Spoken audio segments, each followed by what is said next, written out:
É muito comum mulheres, principalmente mulheres mais idosas, com uma cultura do século XX, onde o patriarcado e o machismo eram muito fortes, com muitas decisões sobre o corpo da mulher, elas descobrirem apenas o câncer de mama quando tem algum acidente. Uma pancada, principalmente, ou o neto bateu, ou ela bateu dentro do ônibus, num acidente de trânsito ou num acidente doméstico.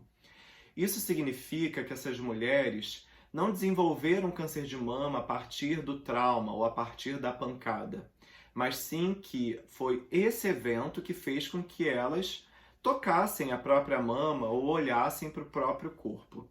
Se a gente for falar sobre esse tema, ele é um tema muito mais relacionado ao campo da antropologia, das ciências sociais, do que propriamente da medicina.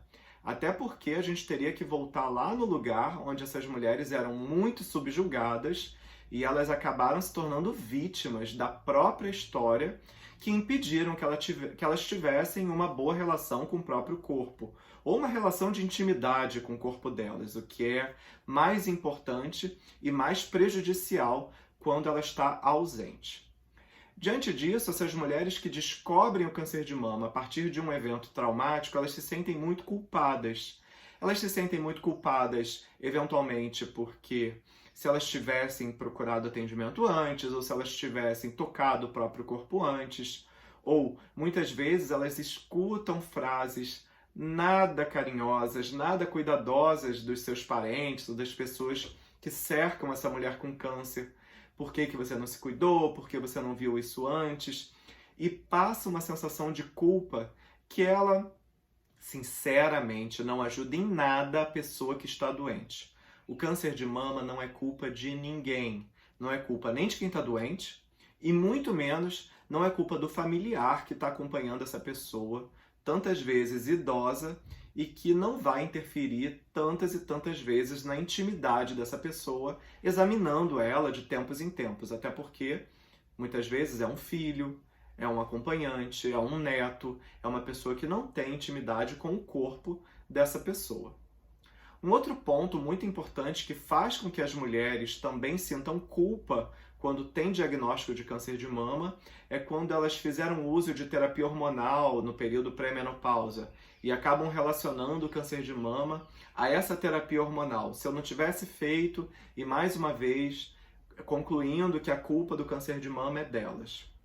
Eu já falei algumas vezes aqui que a terapia de reposição hormonal, ou terapia hormonal, ela em alguns casos, principalmente na terapia combinada, estrogênio com progesterona, feita por mais de 5 anos, ela aumenta o risco do câncer de mama no futuro.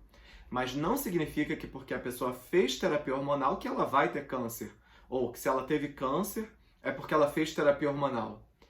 E aí isso gera também uma relação tão direta e tão rasa que só causa sofrimento. E sofrimento, o câncer de mama ele já traz por si só, você não precisa buscar outro não. Então falar sobre esse tema de uma forma bem clara é importante para que as pessoas reduzam o seu sofrimento e concentrem a sua energia e a sua força no que importa, que é o que vem depois do diagnóstico e o que elas precisam fazer a partir dali para o controle da doença. E para encerrar esse vídeo, eu faço quase que um apelo. Não digam, porque não há embasamento científico nenhum, de que mágoa e raiva e rancor causam câncer de mama. Às vezes a pessoa tem um câncer de mama numa idade avançada e esse câncer de mama acontece eventualmente depois do evento do falecimento de algum filho, ou do marido, ou de um irmão, ou dos próprios pais. E esse evento, a pessoa naturalmente pega essa dor, essa mágoa, esse rancor, essa tristeza e relaciona ao aparecimento do câncer. Isso, além de cruel, não é fundamentado em nenhuma literatura, gera mais sofrimento, mais saudade, e isso é muito comum de ser reproduzido por leigos. Ou seja, porque você teve uma mágoa, porque você teve uma dor, a sua imunidade baixou e você teve câncer de mama.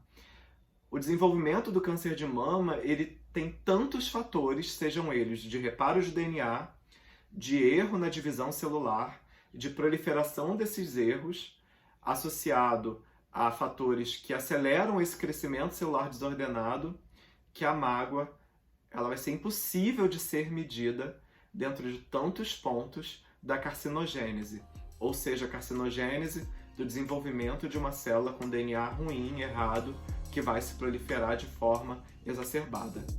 Então não reproduza esse senso comum, não reproduza essa crueldade, quer dizer para alguém que está doente, que ela de alguma forma é culpada, porque ela fez uso de reposição hormonal, ou porque ela bateu, teve um trauma, ou porque ela guardou mágoa, guardou tristeza, ou brigou com alguém, e além disso perdeu alguém e por isso ela se entristeceu.